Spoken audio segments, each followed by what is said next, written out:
Villa tiene muchos enemigos personales. Viene al volante. Los empresarios de Parral se sentían amenazados con la figura de Francisco Villa. Es un asesino, un ladrón. Señores, tenemos un enemigo en común y ese es Villa. A final de cuentas, Francisco Villa estaba sentenciado a muerte. ¡Cuídate la espalda! Creo que es importante que la historia se cuestione de lo que realmente aconteció el 20 de julio de 1923 en Hidalgo del Parral.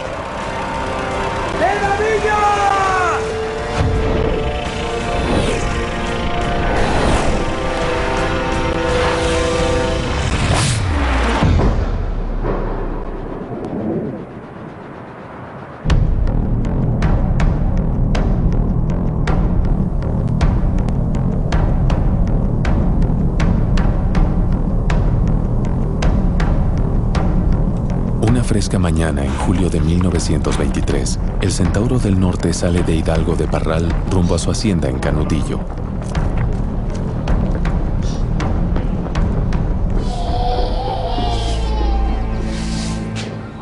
Se levantaron él y sus escoltas, desayunaron en casa de su esposa, Manuela Casas.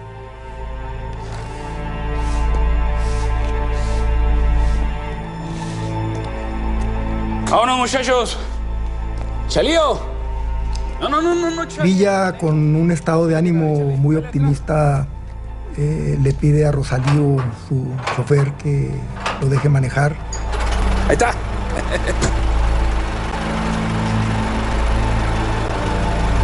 ¡Púrate, Chalío, que es para hoy!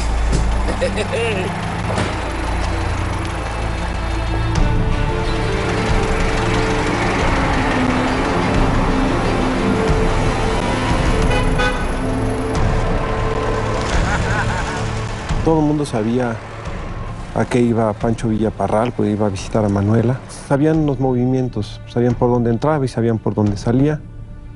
Y obviamente los asesinos tuvieron esta información y se apostaron en la calle.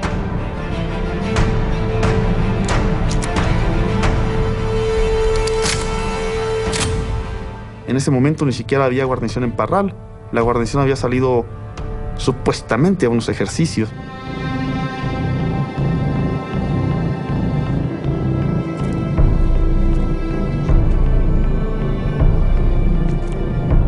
Se podía ver perfectamente desde el momento en que el carro salió, seguirle la pista hasta el momento en que iba a dar vuelta. El único problema al que se enfrentan y que resuelven de manera relativamente sencilla es: ¿viene o no viene Villa? Y luego, ¿viene Villa conduciendo o no?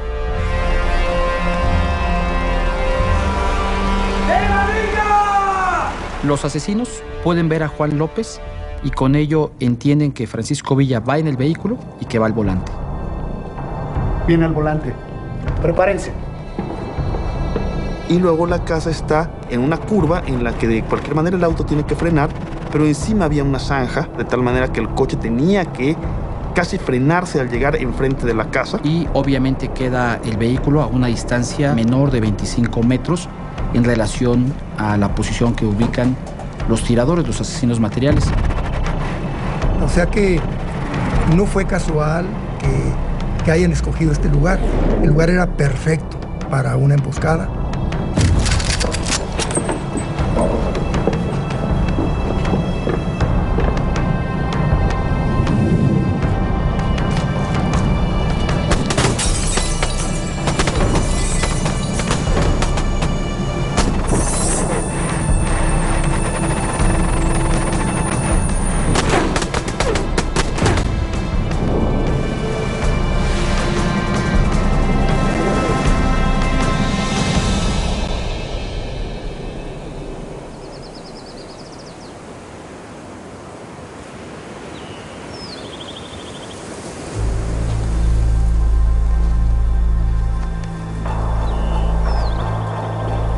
Doroteo Arango, un hombre que apenas sabía leer, toma el nombre de Francisco Villa y pasa de ser un bandolero a uno de los grandes revolucionarios de México.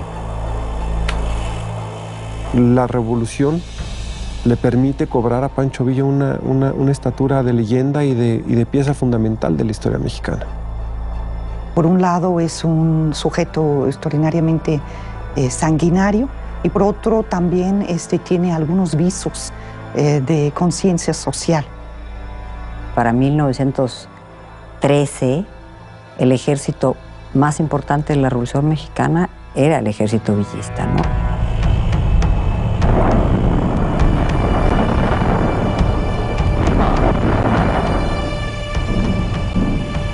Dos años más tarde, Villa es derrotado y en 1920 firma su rendición con el gobierno del entonces presidente Adolfo de la Huerta.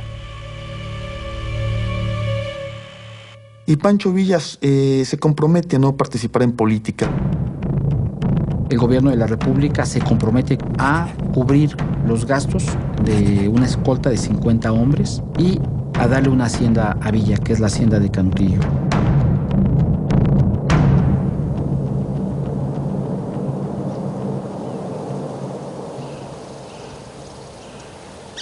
De tal manera que es una doble garantía. Es una garantía para Villa, pero también es una garantía para el gobierno. Y ahí se encierra una región desolada por la guerra, devastada. La misma hacienda está destruida en julio de 1920 para vivir los últimos 3 años de vida. El retiro no trae tranquilidad a la vida de Francisco Villa. Su escolta consistía en 50 hombres de confianza que lo acompañaban a todas partes. Había mucha gente que quería matar a Pancho Villa. No solamente entre las élites, sino también en la gente común y corriente. Gente que se sintió humillada y que realmente Villa humilló, robó, saqueó, asesinó.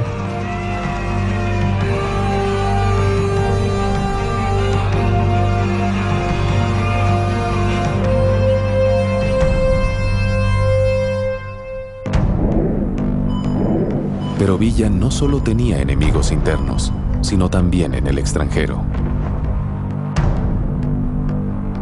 Villa está en la lista de los más buscados de Estados Unidos. Es la lista del Departamento de Estado, de la inteligencia militar. Es un enemigo para siempre de Estados Unidos. No van a descansar hasta que no lo vean, como ellos dicen, eliminado. Porque es el único latinoamericano, se dice, que ataca a Estados Unidos en esta invasión a Columbus, Nuevo México. Los Estados Unidos ven la posibilidad de restablecer todo lo que han perdido. Dentro de las condiciones que piden está la cabeza de Villa.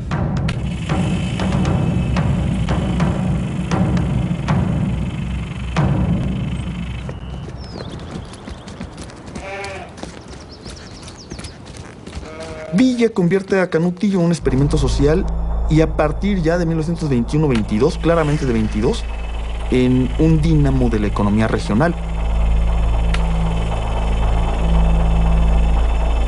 Los empresarios creo que le temían por el armamento que estaba acumulando en su hacienda, el control de 500 soldados suyos que estaban constantemente patrullando su hacienda y por su interés de expandirse.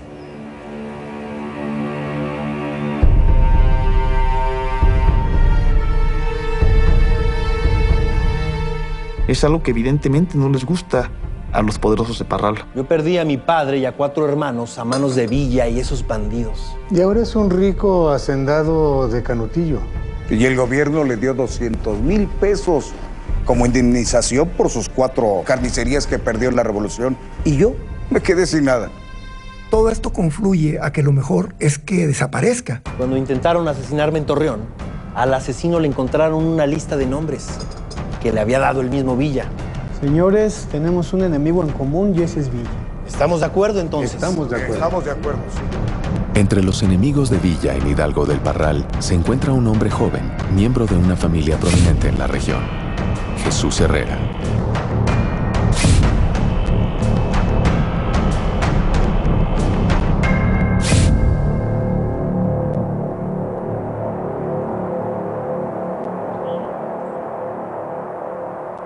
Jesús Herrera era un funcionario del gobierno federal Él tenía un cargo en Hacienda, en la ciudad de Torreón.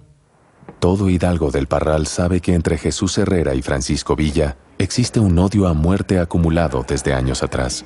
Sus ansias por asesinarlo no son ningún secreto. Ahí paraditos en la entrada. ¡Asesino! Ya le dije que me deje en paz. Nunca. Hasta que te vea muerto. Oí la agua. Un Herrera más. Un Herrera menos. Mejor lárgate, pelao. Empieza a publicar en 1923 una serie de cartas en el periódico El Universal, donde está acusando a Villa, donde está planteando que se debería de matarlo por todos sus crímenes de guerra. ¡Cuídate la espalda! El general Villa recurre directamente a Plutarco Elías Calles porque hay indicios de que Jesús Herrera está buscando la manera de eliminarlo. A Villa se le atribuye la muerte de varios miembros de la familia Herrera. No vaya a haber más gallinas escondidas. Muchacho, échanos el menú. Había herreristas, vamos a decir, en Parral, que sentían suya la causa de los Herrera, que habían estado en desacuerdo con el fusilamiento de José de la Luz Herrera. Es un asesino, un ladrón. Es iluso pensar que Jesús Herrera actuó solo. Creo que el asesinato de Villa no fue asunto de una sola persona, sino fue un asunto de varios. Los hacendados que fueron expropiados por el villismo lo odian. Pues entonces hay resentimientos políticos, resentimientos económicos y resentimientos personales. Hay una gran cantidad de enemigos y de resentimientos que ha sembrado a lo largo de 10 años de violencia.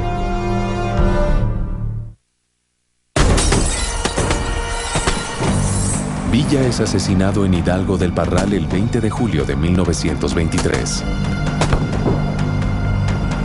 Yo perdí a mi padre y a 4 hermanos. Jesús Herrera tenía motivos personales para matar a Villa, pero él solo era la punta de lanza de una gran conspiración.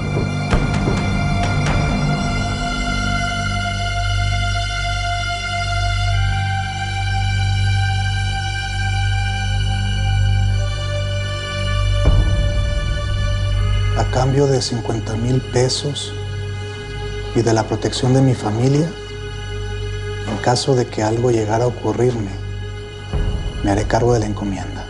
Jesús Salas Barraza es un diputado del estado de Durango, muy cercano a los intereses del gobernador Castro. Salas Barraza va a llegar al grupo recomendado por su pariente José Barraza. Hay versiones en las que se hace actuar a los empresarios como contribuyentes, a Jesús Herrera como contribuyente. Salas Barraza empieza a contactar a enemigos personales de Francisco Villa y orquestar todo este asesinato.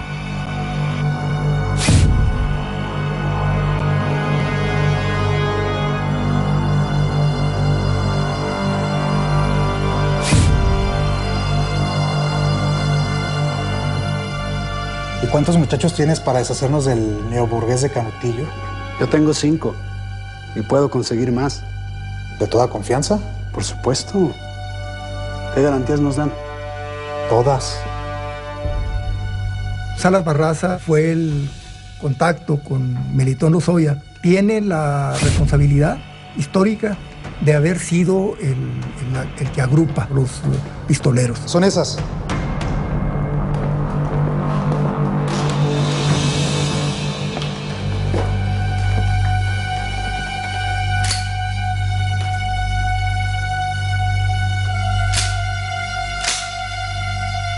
¿Contento? Los pistoleros van a recibir armamento, municiones y dinero. Todo esto va a llegar a través de Salas Barraza.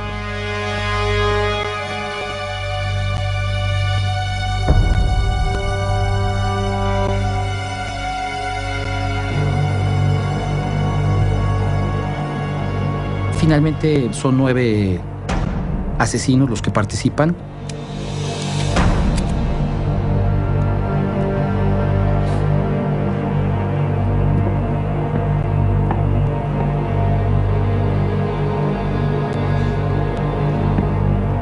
El grupo es dirigido por Melitón Lozoya y Salas Barraza, que es uno de los 9 pistoleros.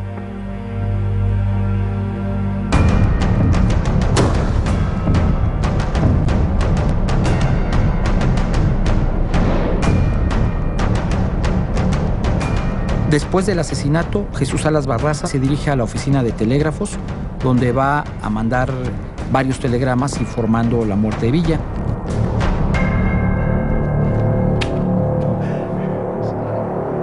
Muchos de los participantes se jactaban abiertamente de haber sido quienes lo habían masacrado. Eso puede indicar de alguna manera que se sentían protegidos. Probablemente esto estaba dentro del pago y de la negociación con los asesinos materiales. No va a pasar nada, no van a ir a la cárcel.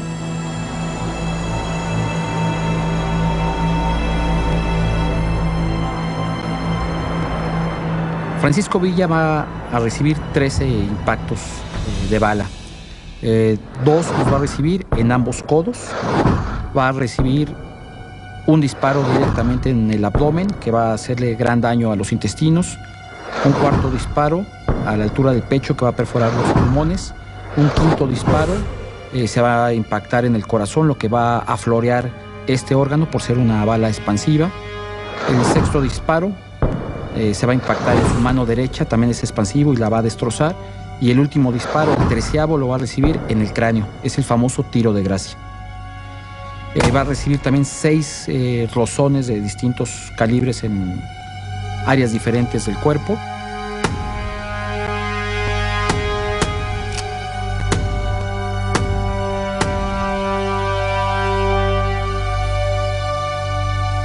Cada uno de los tiradores hizo un promedio de 20 a 30 disparos. Estamos hablando aproximadamente de unos 200 disparos los que se le hicieron al vehículo de Villa.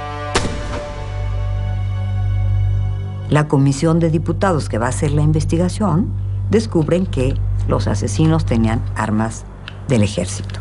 No sabemos cómo se consiguieron, aunque en muchas de las cartas o la correspondencia nunca dicen armas. Ponen, compramos alimento, compramos costales de tal y tal.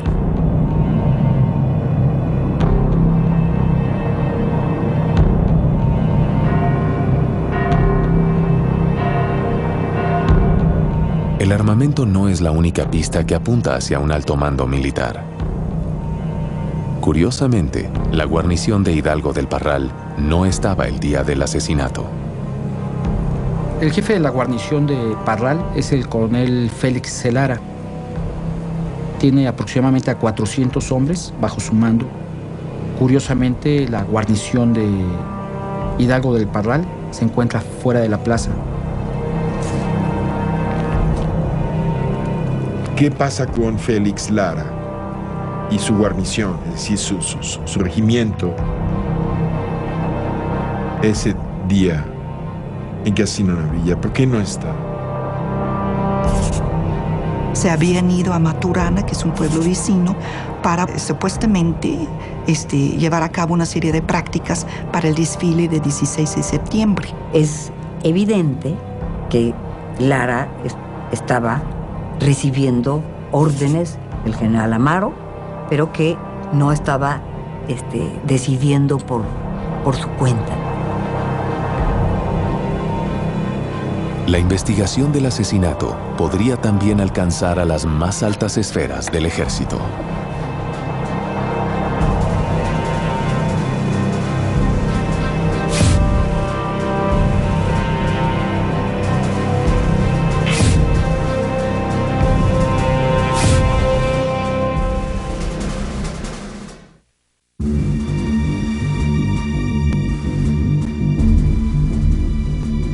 Jesús Salas Barraza y Melitón Lozoya se encargaron de contratar a los pistoleros que terminarían con la vida de Francisco Villa un 20 de julio de 1923. Pero las órdenes parecían provenir de un connotado general del ejército.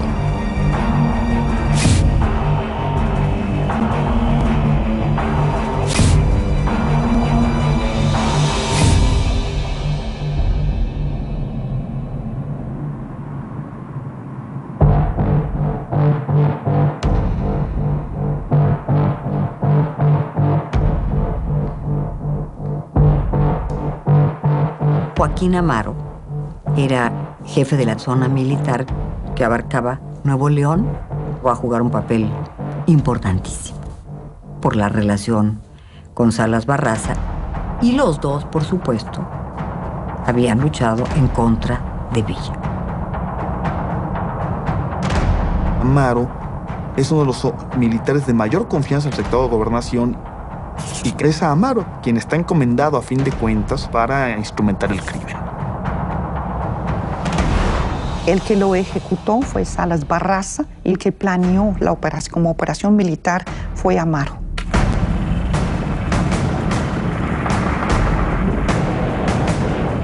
Joaquín Amaro estuvo persiguiendo a Francisco Villa.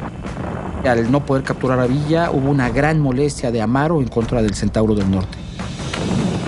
Entre Villa y Amaro se establece un conflicto prácticamente teológico. Quien gane, es decir, quien obtenga la muerte del otro, será el que implante la legitimidad de un posible nuevo orden.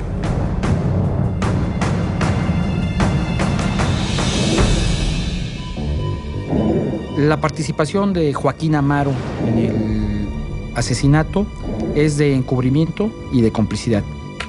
Él tuvo conocimiento de que se iba a verificar este crimen y no lo evitó.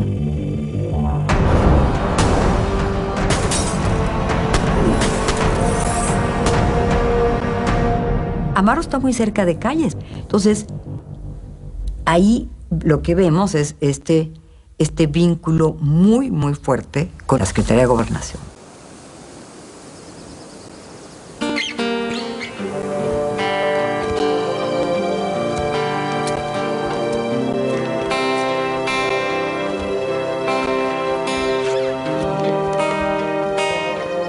El grupo en el poder está a punto de dividirse entre los dos hombres clave del gabinete de Obregón, Adolfo de la Huerta, el presidente interino ante quien se rindió Villa, y Plutarco Elías Calles. Para Pancho Villa, ¿quién debe ser el nuevo presidente de la República? Pues Adolfo de la Huerta. Hasta la pregunta es necia, muchachito. El Fito es mucho mejor candidato que el Plutarco Elías Calles. Esta entrevista que sostiene Regina Hernández Hiergo, Ponlo aquí para que el señorito nos tome una foto, reportero del Universal, con Pancho Villa, es como un precedente del asesinato.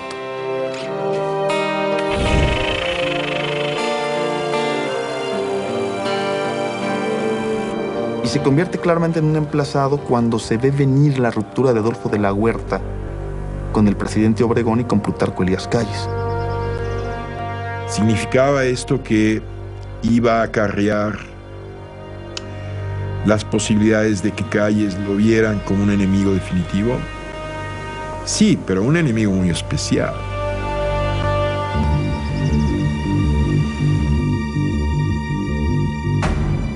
Calles es el político más astuto de la Revolución Mexicana.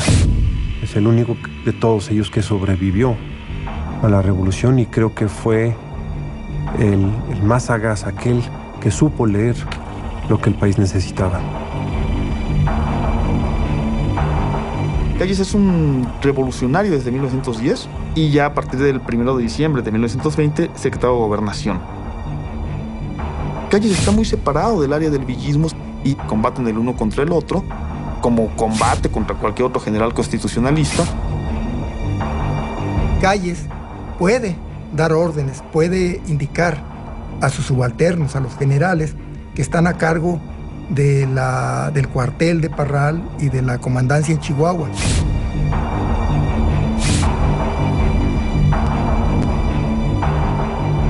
Hay la clara intención de mandar a la muerte a un emplazado.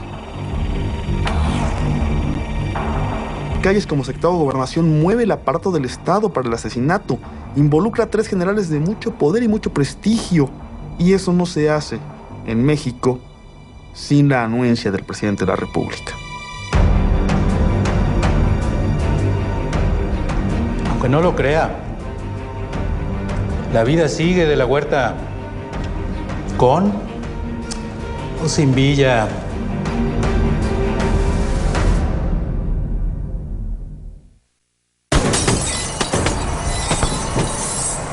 Todos los indicios sobre el asesinato de Villa parecían apuntar a una conspiración orquestada en las esferas más altas del poder de la República. En el ámbito popular se contaban algunos chistes, la gente se preguntaba quién mató a Francisco Villa y la respuesta de la gente era: cállese, señor. Aunque no lo crea, la vida sigue de la Huerta con o sin Villa.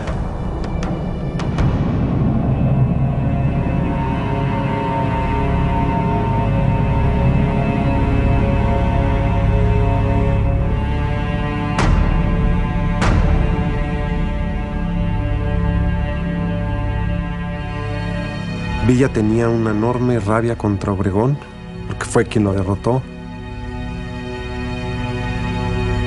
Y Obregón tenía una enorme rabia contra Villa porque es el que lo deja manco. Y por eso no es casualidad que Obregón haya sido presidente de México cuando Pancho Villa fue asesinado. El hecho de que las primeras voces después del asesinato culparan al secretario de Gobernación, para Obregón es culpar al gobierno en turno.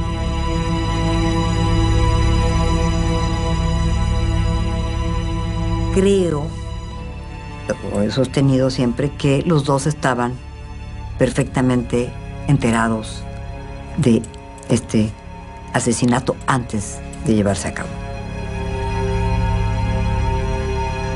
Pero habría otro motivo por el cual el presidente Obregón podía tener interés en eliminar a Villa: el reconocimiento de Estados Unidos a su gobierno. Nadie más ha invadido Estados Unidos, ¿no? Los ingleses y Villa. Obregón y Calles tienen un problema muy grave. Es en pasar del lado de quienes le hicieron un servicio a Estados Unidos, matando a Villa. Más allá de cumplir con las condiciones de los Estados Unidos, Álvaro Obregón se ve obligado a encontrar la manera de callar los rumores internos sobre la responsabilidad de su gobierno en el asesinato de Villa. Salas Barraza envía una carta y confiesa el asesinato.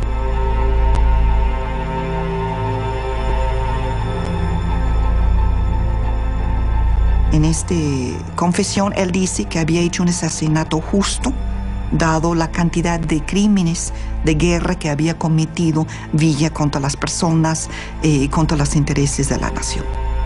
Buenas tardes. Es parte precisamente de la trama. Que aparezca un culpable, nada más se acusa a Jesús Salas Barraza. Él había garantizado que le iban a pagar una determinada cantidad de dinero y que todo iba a pasar al anonimato.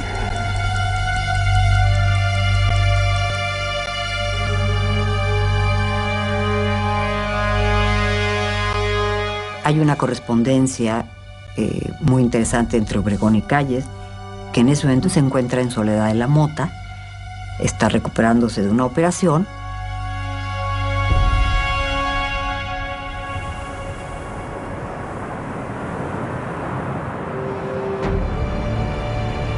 De Obregón le dice al general Calles que tiene ya una información que prácticamente va a acallar todos los rumores de toda la gente que quiso inculparlos. y es una solución satisfactoria para el gobierno donde un sujeto asume la culpabilidad y aparte desmienta que había sido un asesinato político ordenado por Obregón o por Calles o por los dos. Y esa carta, que es la que se conoce en los periódicos, donde este buen hombre confiesa su culpabilidad.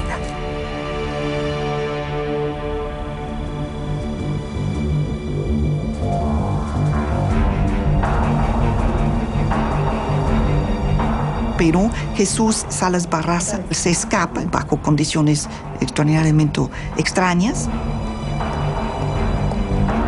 Salas Barraza sale rumbo al norte, donde recibe la protección de su amigo, el general Joaquín Amaro, y lo va a auxiliar para su escape.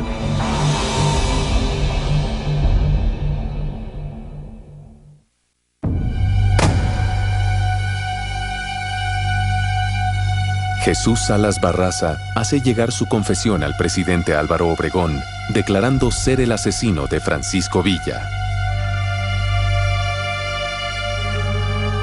Preocupado por su posible arresto, intenta fugarse hacia los Estados Unidos. Buenas tardes.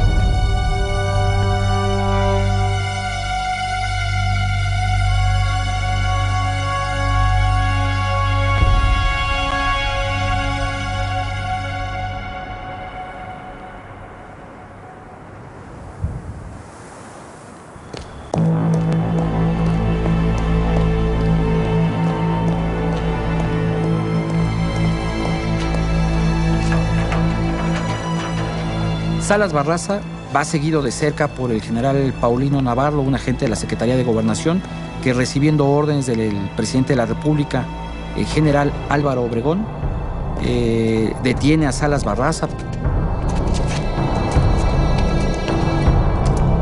Jesús Salas Barraza, soy Paulino Navarro. Acompáñenos, por favor. Se trasladan en calidad de detenido, de preso, a Salas Barraza, a la ciudad de Chihuahua, donde es sujeto a un juicio.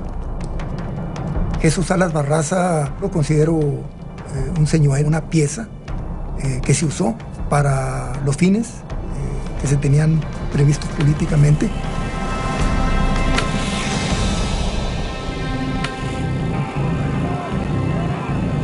Él nunca pensó que iba a ser juzgado, dado que era un asesinato político. Se le quitan su fuero por la oposición política que implica de parte de villistas en el estado de Durango y Chihuahua. Ya cuando Salas Barraza está sujeto a un juicio, ya se dan nombres.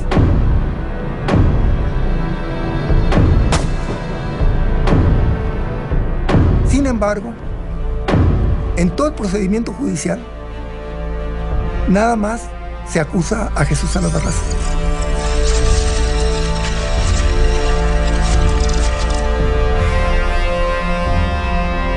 Y Salas Barraza es sentenciado a 20 años de prisión.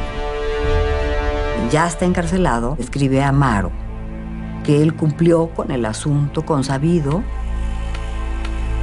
que por favor lo saquen de la cárcel. Amaro le contesta que no se preocupe, que van a hacerse las cosas que se necesiten, los arreglos necesarios.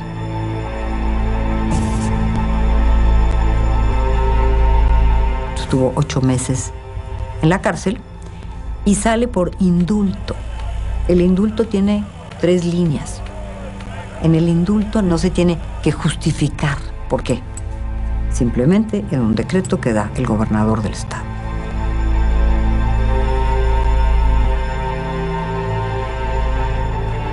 Y de ahí en adelante Salas Barraza es una estrella.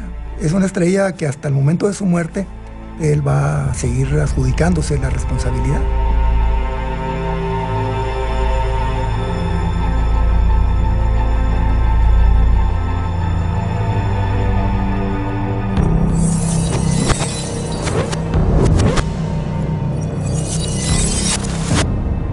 Hay, por decirlo de alguna forma, un rompecabezas que al armarse nos muestra la foto de Villa asesinado.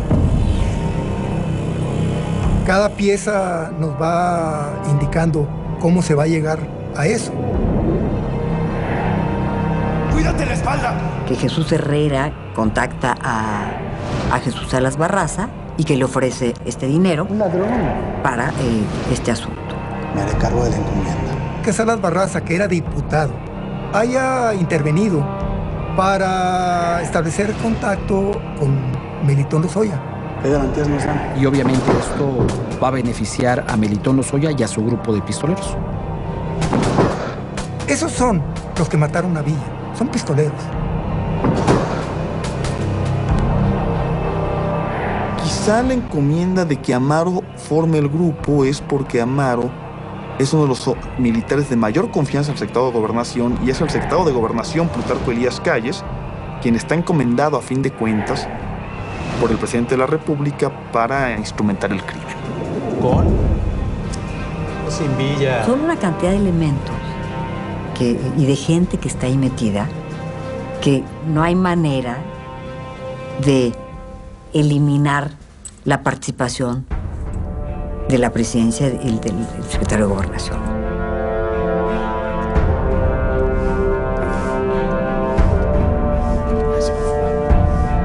Desde el punto de vista de la memoria que nos deja Villa, debemos trabajar sobre la base de dos hipótesis. Una, que murió a manos de una venganza, digamos, local.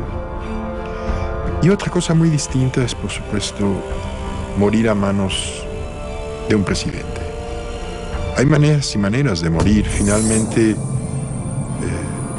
es la forma de morir la que decide el destino de una memoria. Disculpe, señor presidente, pero para algunos, este es un día de luto.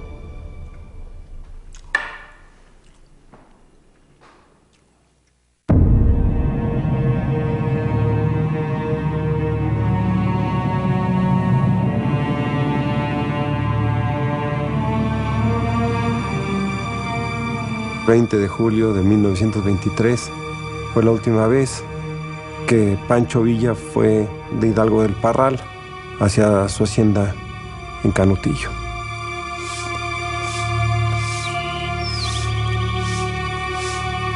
Se despidieron entre las 7:40, 7:45 de la mañana. No, Chalío, yo voy a manejar. Échale, dale al crán. Él quiere Dale. atravesar la ciudad manejando. Ándale, Chalío, que es para hoy. Vámonos. Era el primer viaje que hacía fuera de Canutillo en carro.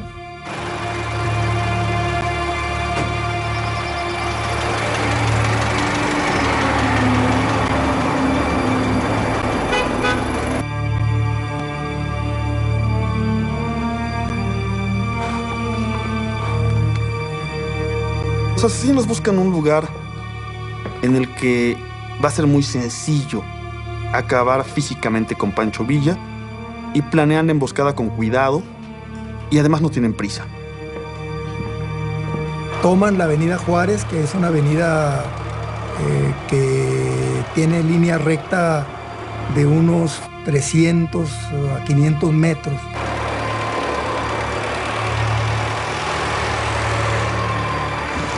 Hasta el sitio donde da vuelta la avenida esta para agarrar la Gabino Barreda. A final de cuentas, Francisco Villa estaba sentenciado a muerte.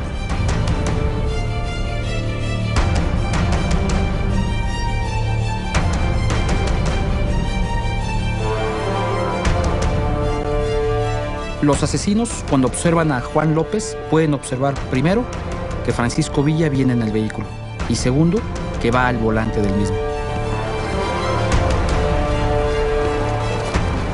Fueron minutos, pocos minutos. Y cuando el carro se aproxima, ellos son conscientes, están seguros de que Villa viene manejando. ¡Era Villa! Viene manejando. Prepárense.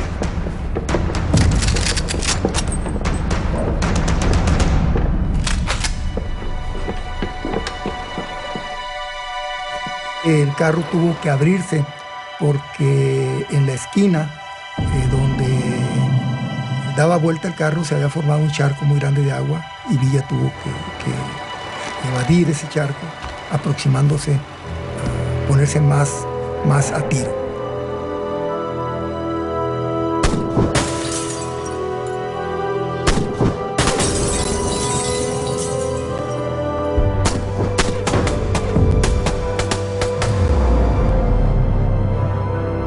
El tipo de armamento que utilizaron los pistoleros son fusiles 30-30 y 30-40, así como pistolas calibre 45 y calibre 44.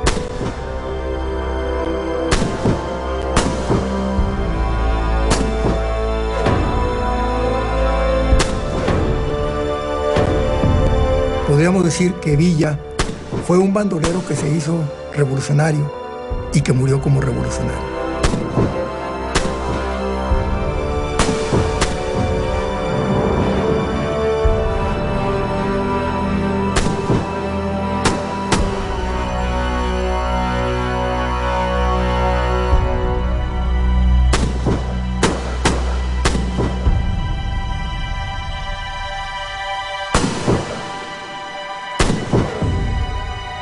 La historia comprometida con la verdad debe de rescatar la figura de Pancho Villa y la forma en la que terminó este revolucionario tan distinguido de la historia de México.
La versión de que fue un asesinato político ordenado por Calles y aprobado por Obregón es la más factible que existe hasta el momento. Hasta el final supo cifrar su propia muerte como un gran misterio. Es decir, el misterio de si fue asesinado por el poder central o por los avatares de esa guerra que realizó durante décadas.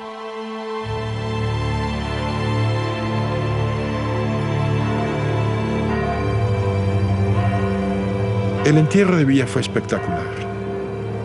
Llegó muchísima gente. Eso le hubiera gustado a Villa.